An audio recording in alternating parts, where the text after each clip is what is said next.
আমরা এখন three dimensional geometry নিয়ে এই ভিডিওতে আলোচনা করব। তোমাদের আন্ডার গ্রাজুয়েট ম্যাথমেটিক্স এর সিলেবাসে যে থ্রি ডাইমেনশনাল জিওমেট্রি আছে এটা মেনলি আমাদের আলোচনার বিষয়। তো থ্রি ডাইমেনশনাল জিওমেট্রি দেখো, থ্রি ডাইমেনশনাল জিওমেট্রি তোমরা অলরেডি টু ডাইমেনশন মোটামুটি জানো, 9-10-এ পেয়েছো। টু ডাইমেনশনাল জিওমেট্রিতে আমরা কি করি, একটা পয়েন্টকে লোকেট করতে গেলে আমরা দুটো নাম্বারের সাহায্য নিই। আমরা একটা প্লেনের উপরে এক্স অ্যাক্সিস ওয়াই অ্যাক্সিস এর সাহায্য নিয়ে ওরা ইন্টারসেক্ট করে অরিজিনে, তার সাহায্যে আমরা দুটো নাম্বারের সাহায্যে একটা পয়েন্টকে রিপ্রেজেন্ট করি। সেম কাজটা থ্রি ডাইমেনশনাল জিওমেট্রিতে করা হয় with the help of three numbers. একটা পয়েন্ট যদি প্লেনে না থাকে স্পেসে থাকে, একটা পয়েন্ট যদি প্লেনে না থাকে স্পেসে থাকে, দেন তাকে ইউনিকলি লোকেট করার মেথড আমরা থ্রি ডাইমেনশনাল জিওমেট্রিতে আমরা জানি। মেথডটা কি, যে তিনটা নাম্বারের সাহায্যে তাকে তখন রিপ্রেজেন্ট করা হয়। সাপোজ এই হলো আমাদের একটা অ্যাক্সিস, এই হলো একটা অ্যাক্সিস, এই হলো একটা অ্যাক্সিস। আচ্ছা, প্রথমেই বলি থ্রি ডাইমেনশনাল জিওমেট্রির সবচেয়ে বড় অসুবিধা হলো থ্রি ডাইমেনশনাল জিওমেট্রি তুমি এক্স্যাক্টলি খাতায় ঠিক মতো আঁকা যায় না। আমাদের অনেকটাই ইমাজিনেশন লাগে, আমরা কল্পনা করে নেব ছবিটা কেমন। এক্স্যাক্টলি খাতায়, যেমন ফুটবল তুমি একটা সার্কেল খাতায় আঁকতে পারবে, বাট ফুটবলকে খাতায় আঁকা এক্স্যাক্টলি ফুটবলটা আঁকা যাবে না। যদি তোমার ইমাজিন করতে হবে দিস ইজ এ ফুটবল, কারণ খাতায় কি আমাদের মাত্র দুটো ডাইমেনশন থাকে, লেংথ অ্যান্ড ব্রেথ। হাইট ডাইমেনশনটা আমাদের খাতায় নেই, কাজেই এজন্যই থ্রি ডাইমেনশনাল জিওমেট্রি এক্স্যাক্টলি আঁকা যায় না। আর এজন্যই যেহেতু পুরোটা আমরা রিপ্রেজেন্ট করতে পারি না, কাজেই আমাদের অনেকটা কল্পনার সাহায্য নিয়ে ব্যাপারটা বুঝতে হয়। তো যাই হোক, আমরা এই যে x axis, y axis, z axis, তিনটা অ্যাক্সিস নিলাম, তারা অরিজিন মূল বিন্দুতে তারা ইন্টারসেক্ট করলো। প্রতিটা অ্যাক্সিসের মধ্যে অ্যাঙ্গেল কত, 90 ডিগ্রি। ছবিতে কিন্তু বোঝা যাচ্ছে না, ছবিতে কিন্তু বোঝা যাচ্ছে না যে অ্যাঙ্গেল 90 ডিগ্রি, কিন্তু তোমরা ইমাজিন করে নেবে যে অ্যাঙ্গেলটা হলো এই ক্ষেত্রে তিনটার মধ্যে অ্যাঙ্গেল, দে আর মিউচুয়ালি পারপেন্ডিকুলার। এবার মনে করো একটা পয়েন্ট স্পেসে তো আর আপনি আঁকতে পারবো না, আমি এখানে আঁকলাম। একটা পয়েন্ট স্পেসে আছে, তার কোঅর্ডিনেট এক্স ওয়াই জেড। এর মানে কি, এর মানে হলো এই ল্যাংটা হলো জেড। আমি যে পয়েন্টটা যেখানে আছে সেখান থেকে আমরা সোজা নামলাম, তাহলে এখানে গিয়ে যেখানে টাচ করলো এই ল্যাংটা হলো Z, this length is Z. এবার এই পয়েন্ট থেকে আমরা ওয়াই অ্যাক্সিস বরাবর এদিকে গেলাম, তাহলে এই ল্যাংটা কত, এই ল্যাংটা হলো ওয়াই। এবার এদিকে এসে যে পয়েন্টে টাচ করলো তার থেকে অরিজিনের ডিস্টেন্সটা মাপলাম, এই ল্যাংটা কত, এক্স। কাজেই এই পয়েন্টের কোঅর্ডিনেট হলো x y and z. X হলো এটা, ওয়াই হলো এটা, জেড হলো এটা। তো this is the method how to represent a point in a space. একটা স্পেসে একটা পয়েন্টকে কিভাবে রিপ্রেজেন্ট করা যায় তার মেথড হলো এটা। আচ্ছা, আমি দেখি কোনো সফটওয়্যারের সাহায্য নিয়ে ব্যাপারটা যদি আরেকটু এক্সপ্লেন করা যায়, আমি এক্সপ্লেন করার চেষ্টা করব পরে। তো এইভাবে আমরা ধরো একটা পয়েন্টের coordinate 5, 7, 2, that means this length is 2, this length is 7, this length is 5। আচ্ছা, এবার মনে করো এখানে দেখো এক্স অ্যাক্সিস, এটা ওয়াই অ্যাক্সিস, তাহলে এই প্লেনটাকে বলে এক্স অ্যাক্সিস আর ওয়াই অ্যাক্সিস যেখানে থাকে এই প্লেনটাকে বলে x Y plane. X Y plane. X axis z axis এদিকে আছে, এই প্লেনটাকে বলে এক্স জেড প্লেন। আর ওয়াই আর জেড যেখানে আছে এটাকে বলে ওয়াই জেড প্লেন। তাহলে এক্স ওয়াই তিনটা প্লেন পেলাম, X Y plane, Y Z plane আর এক্স জেড প্লেন। আচ্ছা, আর অ্যাক্সিসগুলো তো অলরেডি জানো, ও এক্স একটা অ্যাক্সিস, ও ওয়াই একটা অ্যাক্সিস, ও জেড একটা অ্যাক্সিস। আচ্ছা, ও এর কোঅর্ডিনেট কত, কোঅর্ডিনেট অফ ও ইজ এক্সও 0, ওয়াইও 0, জেডও 0, 0, 0, 0 is the coordinate of the origin. আচ্ছা, এবার দেখো ধরো এই হাইটটা কোনো একটা পয়েন্টের ক্ষেত্রে এই হাইটটা নেই, এই হাইটটা 0, এর মানে কি পয়েন্টটা এই উচ্চতাটা উঠেনি, তাহলে পয়েন্টটা কোথায় থাকবে, এখানে থাকবে। এর মানে কোথায় আছে? তাহলে এক্স ওয়াই প্লেনে আছে। এর মানে জেডটা যদি 0 হয়, the point lies in the x Y plane. এর মানে কি? আমরা লিখি জেড ইকুয়াল টু 0 ইমপ্লাইজ পয়েন্টটা যদি পি হয়, p lies on x Y plane. Similarly y 0 হলে পি লাইজ অন ওয়াই 0 হলে কি হবে? X Z plane. Similarly x যদি 0 হয় implies P lies on y Z plane. বুঝা গেল? আচ্ছা, নেক্সট দেখো, ধরো এই হাইটটা, এটা 0, মানে পয়েন্টটা কোথায়? এখানে নেমে গেল। এবার এটাও 0, এই ল্যাংথটাও 0। তাহলে কি পয়েন্টটা প্রথমে এই হাইটটা 0 মানে পয়েন্টটা এখানে চলে এলো। এবার এই হাইট, এটা এই ল্যাংথটা 0 মানে কি পয়েন্টটা এখানে চলে এলো। তাহলে পয়েন্টটা তখন কোথায় থাকছে? পয়েন্টটা তখন এক্স অ্যাক্সিসের উপরে থাকছে। এর মানে কি? জেডও যদি 0 হয়, ওয়াইও যদি 0 হয়, implies P lies on X axis. P X অ্যাক্সিসের উপরে আছে। এবার যদি ওয়াইও 0 হয়, এক্সও 0 হয়, তাহলে কি বলবো? P lies on Z axis. Similarly জেডও 0, এক্সও 0, তাহলে P lies on Y axis. এই গেল আমাদের 3 ডাইমেনশনাল জিওমেট্রির ইনিশিয়াল একটা ধারণা। আচ্ছা, এখানে ডায়াগ্রামটা লক্ষ্য রাখবো। পরীক্ষায় এই ডায়াগ্রাম বহুবার আঁকতে হবে আমাদের। তো আমরা এইভাবে আঁকবো, দে আর মিউচুয়ালি পারপেন্ডিকুলার। আমরা এইভাবে আঁকতে পারি। আরেকটা ডায়াগ্রাম আছে, মানে 3টা মিউচুয়ালি পারপেন্ডিকুলার অ্যাক্সিস দেখানোর জন্য অনেক সময় এই ডায়াগ্রামটাও ইউজ করা হয়। এই ডায়াগ্রামটাও ইউজ করা হয়। ধরো এটা এক্স, এটা ওয়াই, এটা জেড। এটার সাহায্যে অনেক সময় রিপ্রেজেন্ট করা হয় 3টা অ্যাক্সিসকে। দে আর মিউচুয়ালি, এই দুটোর মধ্যে অ্যাঙ্গেল 90, এই দুটোর মধ্যে অ্যাঙ্গেল 90, এই দুটোর মধ্যে অ্যাঙ্গেল 90। দে আর মিউচুয়ালি পারপেন্ডিকুলার। এই ডায়াগ্রামটা একটু বেশি চলে, অনেক সময় এটা দিয়েও রিপ্রেজেন্ট করা হয়। আচ্ছা, তাহলে আমরা দেখলাম 3 ডাইমেনশনে একটা পয়েন্টকে কিভাবে লোকেট করা যায়। আচ্ছা, মোরওভার আরেকটা জিনিস, যে আমরা যে এই মেথডে যেটা লোকেট করলাম, তোমরা একটু মানে লজিক্যালি চিন্তা করবে, দেখবে যে the point is unique. X y z এই কোঅর্ডিনেট আছে এমন পি ছাড়া আর কোনো পয়েন্ট নেই। কোনো একটা পয়েন্টের কোঅর্ডিনেট ধরো 5, 7, 2, তাহলে there exist a unique point যার কোঅর্ডিনেট হবে 5, 7, 2। মানে একই কোঅর্ডিনেট ওলা দুটো পয়েন্ট কিন্তু হওয়া সম্ভব না। এটা তোমরা কমন সেন্সে বুঝতে পারবে। আচ্ছা, নেক্সট আমরা দেখি যে স্পেসের মধ্যে দুটো পয়েন্ট আছে। স্পেসের মধ্যে দুটো পয়েন্ট আছে। এই একটা পয়েন্ট স্পেসে, এই একটা পয়েন্ট। এই পয়েন্টের কোঅর্ডিনেট x1, y1, z1। এই পয়েন্টের কোঅর্ডিনেট x2, y2, z2।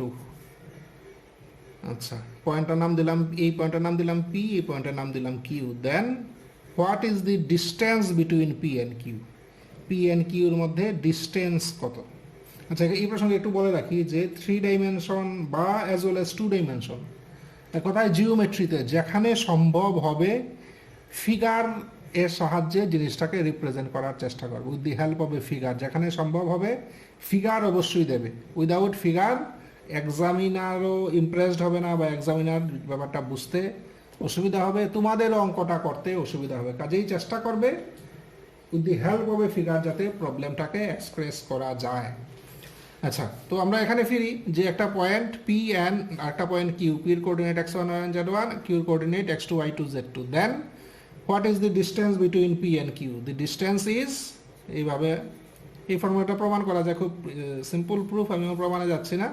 2 ডাইমেনশনে যে ফর্মুলাটা ছিল তার মতোই তোমরা খুব ইজিলি এটা মনে রাখতে পারবে। x1 minus x2 whole square plus y1 minus y2 whole square plus z1 minus z2 whole square. এই হলো distance between 2 points in a space. স্পেসের মধ্যে যদি দুটো পয়েন্ট থাকে তাহলে তাদের মধ্যে ডিস্টেন্স আমরা এই ফর্মুলা দিয়ে বের করতে পারবো।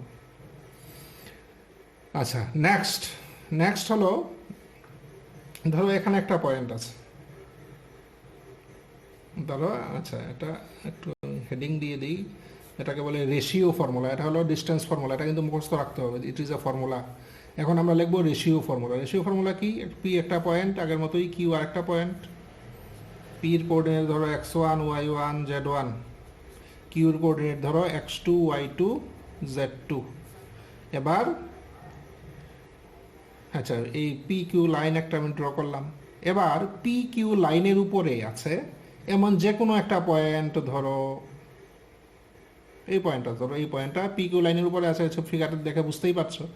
এবার এই পয়েন্টটা ধরো আর, এই পয়েন্টটা পি কিউ লাইনকে m:n এই রেশিওতে ডিভাইড করেছে। আর পয়েন্টটা পি কিউ লাইনকে m:n এই রেশিওতে ডিভাইড করেছে। Then the question is what is the coordinate of R. এই ক্ষেত্রেও আর এর কোঅর্ডিনেট খুব ইজিলি বের করা যায়। আমরা জাস্ট রেজাল্টটা লিখছি। আর এর কোঅর্ডিনেট হবে, দেখো আর এর কোঅর্ডিনেট m ইন্টু দূরেরটা প্লাস n ইন্টু দূরেরটা বাই m প্লাস n। দেখো m x2 plus n x1 by m plus n, m y2 plus n y1 by m plus n, m z2 plus n z1 by m plus n।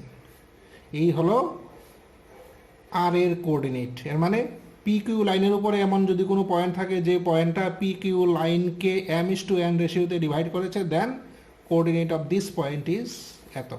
দেখো মনে রাখা সোজা, এইভাবে মনে রাখবে m into দূরেরটা n into দূরেরটা, আর সবার নিচে আছে m প্লাস n। এই হলো রেশিও ফর্মুলা। আচ্ছা, তার থেকে আমরা একটা ছোট্ট একটা ডিডাকশন বা নোট আমরা বলতে পারি যে আর পয়েন্টটা যদি এক্স্যাক্টলি মিডিলে হয়, আর পয়েন্টটা যদি এক্স্যাক্টলি মিডিলে হয়, তাহলে m:n কত হবে? 1:1। m আর n সেক্ষেত্রে সমান, মানে 1:1। সেক্ষেত্রে এই ফর্মুলাটা কি হবে? এক্স্যাক্টলি মিডিলে মানে কি? If r is the mid point, if r is the mid point, আরটা যদি মিড পয়েন্ট হয় তাহলে m:n 1:1। সেক্ষেত্রে এটা কি হবে দেখো, তাহলে আর কি হবে?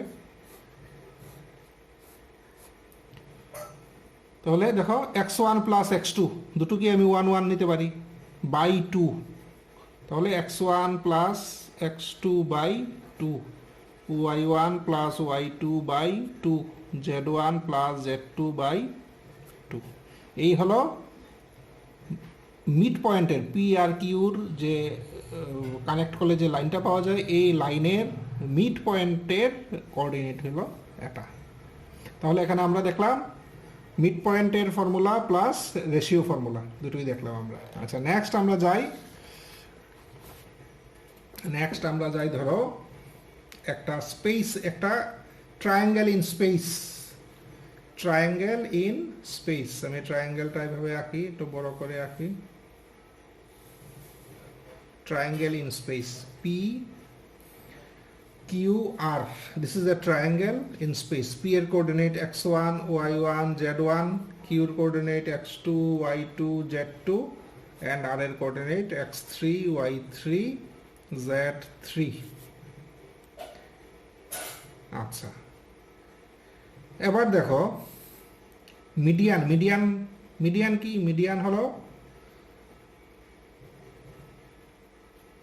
অপোজিট ভার্টেক্স থেকে এই সাইডের উপরে আমরা যদি এমনভাবে লাইন ড্র করি, মানে এই সাইডের মিড পয়েন্ট আর অপোজিট ভার্টেক্স, সোজা কথা, এই সাইডের মিড পয়েন্ট আর অপোজিট ভার্টেক্স, এই সাইডের মিড পয়েন্ট আর অপোজিট ভার্টেক্স, এই সাইডের মিড পয়েন্ট আর অপোজিট ভার্টেক্স, এগুলিকে বলা হয় মিডিয়ান। যেমন এটা 3টা মিডিয়ান ড্র করা যায়। কীভাবে মিডিয়ান ড্র করে?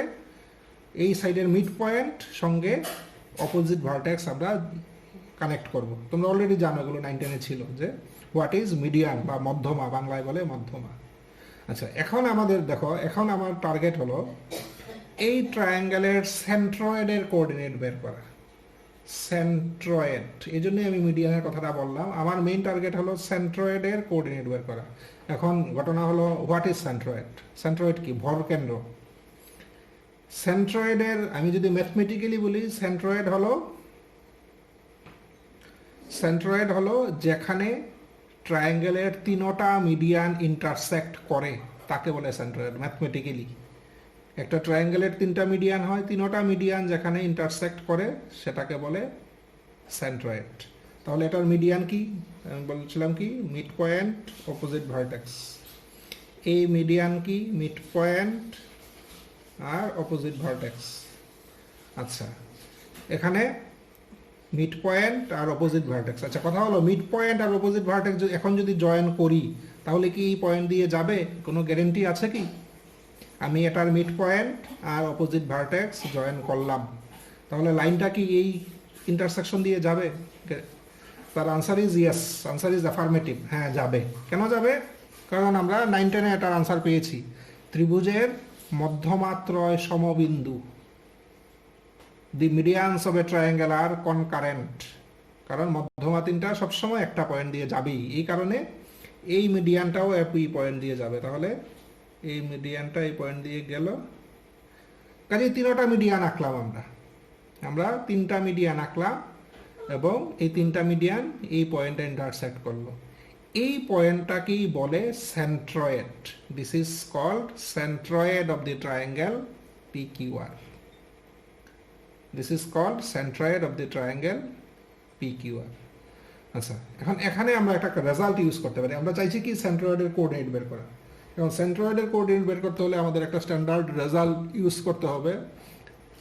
সেটা হলো, আমরা এটা অ্যাজ এ ফর্মুলা বা অ্যাজ এ থিওরেম আমরা এটা মনে রাখবো, বা তোমরা হয়তো অলরেডি জানো।